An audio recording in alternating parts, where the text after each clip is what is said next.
처음 보여주신 것은 나일강을 피로 변하게 하신 것이었습니다. 그래서 애굽 사람들이 가장 숭배했던 나일강, 경배의 대상 중에 가장 으뜸이었던 나일강이 피로 변해서 그걸 마실 수 없게 되었다고 하는 것, 하나님만이 전능하신 하나님이시다 라고 하는 것을 보여주시기 위해서 첫 번째 이적을 베푸셨습니다.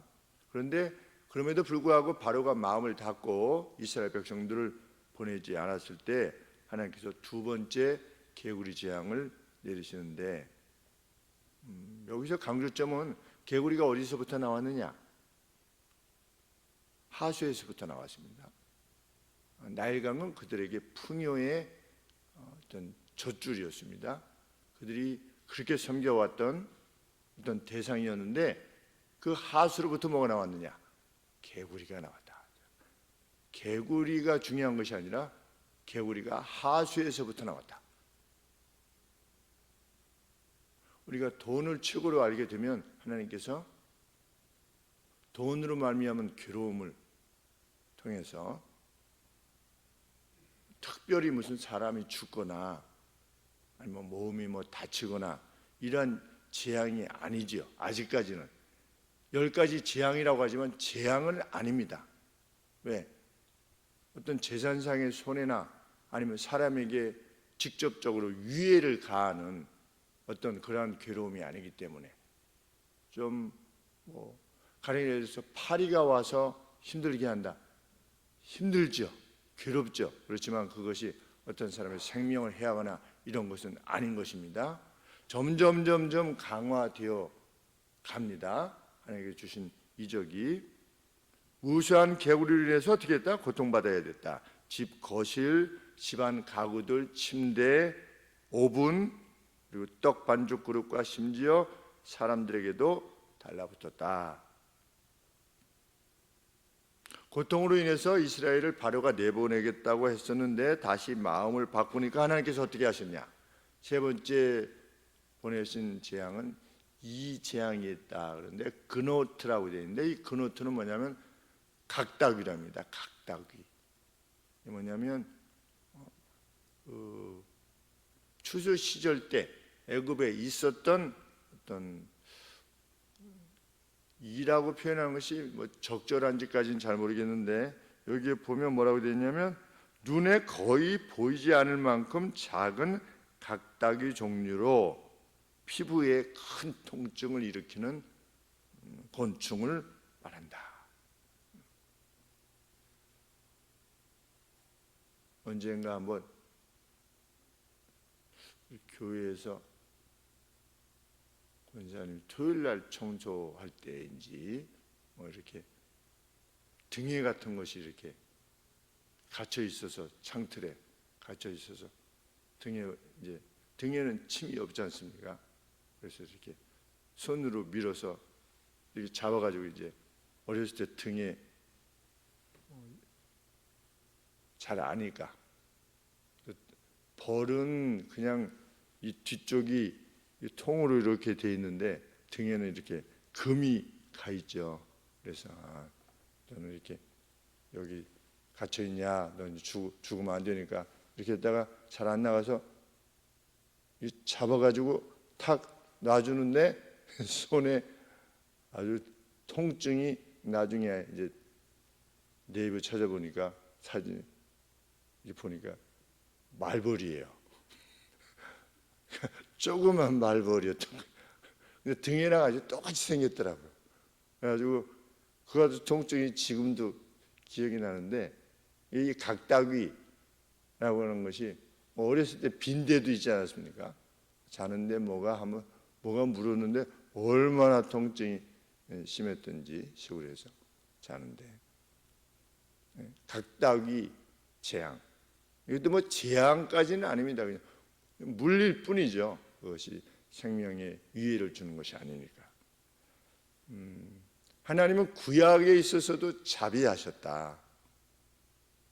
내 백성을 내보내라.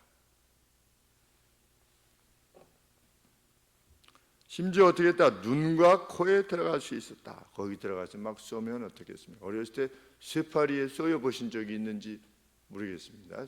소 옆에 지나가면 소 등에 이렇게 앉아 있던 쇠파리가 날아와서 이렇게 사람을 쏘고, 저도 뭐 몇 번 쏘여 본 적이 있는데 그런 괴로움이 있었던 겁니다.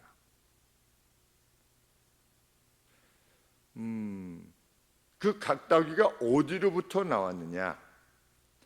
땅의 먼지를 치자 그것들이 각다기가 되었다. 그 땅은 어떤 땅입니까?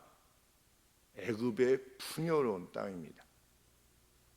나일로부터 개구리가 올라왔던 것처럼 나일도 섬겼고, 그 나일의 삼각지 같은 경우는 아주 풍요해서 애굽 문명이 발행되지 않았습니까? 우리 황하 문명이 그 퇴적층에 의해서 황하 문명이 생기고, 메소포타미아도 마찬가지로 티그리스강, 그래서 그 삼각 그 퇴적물이 내려와서 아주 풍요로웠던, 그런데 그 풍요로웠던 땅이 무엇의 근거가 되었느냐? 각다기 재앙의 근거가 되었다. 그러니까 그들이 섬겼던, 오늘은 그냥 꼭 영적으로 해석할 필요는 없지만, 오늘 그 어떤 개인이나 어떤 단체가 그것을 정말 신적인 존재로 귀히 여기고 그것으로 인해서 하나님의 명령에 따르지 않고자 할 때에 그것이 오히려 괴로움의 이유가 되는 그런 상황이 되는 것과 다를 바 없습니다. 풍요롭던 애굽의 토양이 먼지라고 그랬는데 토양이죠. 그 왕과 백성들에게 재앙의 이유가 되었다. 그래서 하나님은 때로 우리 거 가져가시지요. 이번 주일에도 우리 권사님 말씀하신 것처럼 그때 돈이 다 없어져서 잘 됐다고. 그때 안 없어졌으면 내가 하나님을 찾지 못했을 텐데 다 재산을 다 가져가셔가지고 그 이후로 하나님을 찾게 된다고 말씀하셨는데 정말 그러합니다. 하나님의 자비의 행하심입니다. 이에 대해서 애굽의 술사들이 무엇이라고 결론하였다. 19절에 술객이 18절에 먼저 보시면 술객들이 자기의 술법으로 이같이 행하여 이를 각다구를 내려 하였지만 못하였고, 19절에 술객이 바로에게 가로되 이는 하나님의 권능이니이다. 하나님의 핑거입니다. 원문에는 핑거라고 되어 있습니다. 하나님의 손가락, 하나님의 손으로 행하시는 바입니다. 여기서 말하는, 구약에서 말하는 하나님이라고 하는 것은 갓이라고 그랬죠. 신, 그러니까 그들이 그렇게 말하는 겁니다. 이것은 신의 손가락으로부터 나오는, 왜? 자신들은 도저히 행할 수가 없었으니까. 자신들도 무엇까지 할 수 있었습니까? 지팡이가 뱀으로 변하는 것, 이것까지도 할 수 있었지만 이것은 인간이 어떤 그 술법과 같은 것으로 행할 수 있는 것이 아닙니다 라고 결론을 내렸습니다.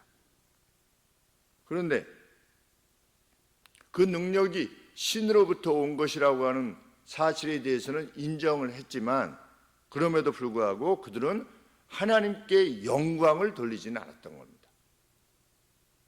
이것이 가능하냐? 가능합니다. 발람이 무엇을 보았습니까? 발람이 나귀가 말하는 것을 보지 않았습니까? 보고 듣지 않았습니까? 그리고 하나님의 천사, 칼을 빼들고 자기를 죽이려 했던, 그 지나가면 죽이려 했던 그 하나님의 천사를 봤습니다. 그럼에도 불구하고 하나님께 영광을 돌리진 않았습니다. 참 인간의 그 완악함이라는 것이 얼마나 참 뿌리 깊은 것인지 알게 됩니다. 너 이거 하지 마라 그러면 분명히 증거를 보여주셨음에도 불구하고 안 하는 겁니다. 악이라는 것, 그렇게 무섭다고 하는 것. 바로 역시 마찬가지였죠. 우리가 이 과정에서 무엇을 알게 되는가? 우리가 인생에 있어서 당하는 괴로움, 그 어떤 것들 가운데 그것이 내게 그 어떤 방식으로든지 괴로움으로 다가오고 있다면 그것이 혹이나 하나님으로부터의 어떤 훈육의 결과는 아닌가에 대해서 늘 주의를 기울여 보는, 우리의 평강을 빼앗아가는 것이 있다면 그것이 내가 신으로 섬기고 있는 그 어떤 것 때문에 내가 평강을 빼앗기고 있지는 않은가. 그래서 한 집사님이 회사 일로 또 이렇게 저렇게 여러 가지 일로 너무 바쁘고 힘들어서 스트레스가 이제 엄청 이렇게 쌓여 계신다고 하는데, 어제 이제 통화를 하는 가운데 내 아버님이 이제 떠나셨다는 말씀을 듣고서 한 5분 동안 이게 망치로 탕 때린 것 같았대요. 내가 지금 뭐 하고 있는가? 내가 지금 무엇 때문에 이렇게 스트레스 받고 이렇게 힘들다 하고, 어떤 그 마음에 쉽게 말씀드리면 기쁨을 상실하고 스트레스 받고, 스트레스 받다 보면 사람들이 이렇게 저렇게 성경이 말하는 바하고 달리 행하게 됩니다. 평안도 다 빼앗기게 되고. 그런데 늘 뵙던 아버님이 이렇게 떠나셨다는 말씀 들었을 때 내가 지금 뭐 하고 있는가?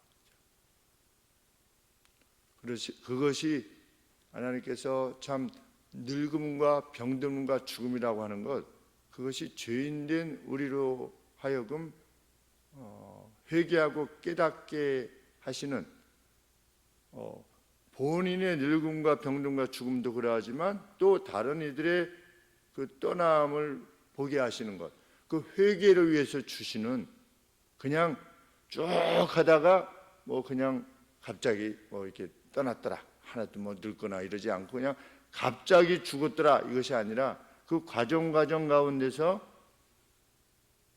너가 갈 날이 있고, 그리고 우리 인생이라는 것이 어떤 궁극적 목적을 향해서 가고 있는가라는 것에 대해서 깨닫게 하시려는 하나님의 특별한 은혜라는 생각이 듭니다. 정말 우리 머리에 백발, 우리가 조금씩 늙어가고 또 뭐 검버섯도 생기고 몸도 약해지고, 이런 거는 슬픔의 이유가 아니라 정말 본질적인 것을 깨닫게 하는 참 하나님의 특별한 은혜라 이렇게 여겨지는데, 우리 일생을 살아가면서 그것이 어떤 방식으로든지 내게 우리의 평강을 빼앗긴다든지 이런 부분들이 있으면 그것이 하나님의 사랑의 훈육의 매매라고 하는 것, 혹은 더 나아가면 죄의 결과로 내가 버리지 못한 그 어떤 것 때문에 주어진 것일 수 있음에 대해서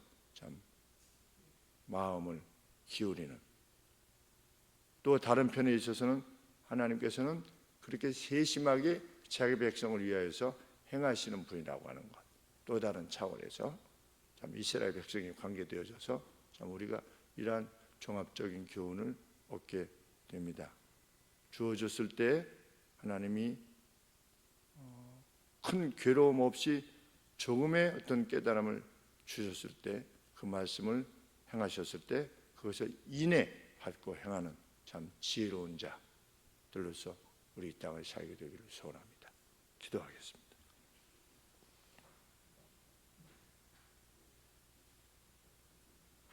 하나님, 더 이상 맞을 곳이 없음에도 불구하고 돌아서지 아니하였던 이스라엘 백성에 대해서도 슬퍼하시며 말씀하셨던 하나님 말씀을 기억합니다. 하나님, 애굽의 바로 역시 그러하였으며 그 돌이키지 않음으로 인해서 그러한 괴로움에 직면하였던 상황들을 알게 됩니다.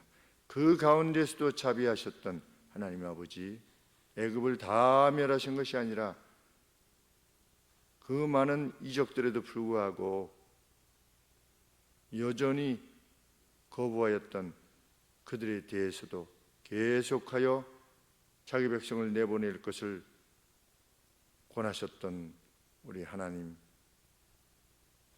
그 하나님의 자비와 그 권능 둘 다를 우리의 가슴에 새기게 하여 주시고, 오늘 우리에게 주어지는 그 어떤 슬픔이나 스트레스 그런 것들이 혹이나 세상의 그 어떤 것 때문에 우리가 직면하게 되는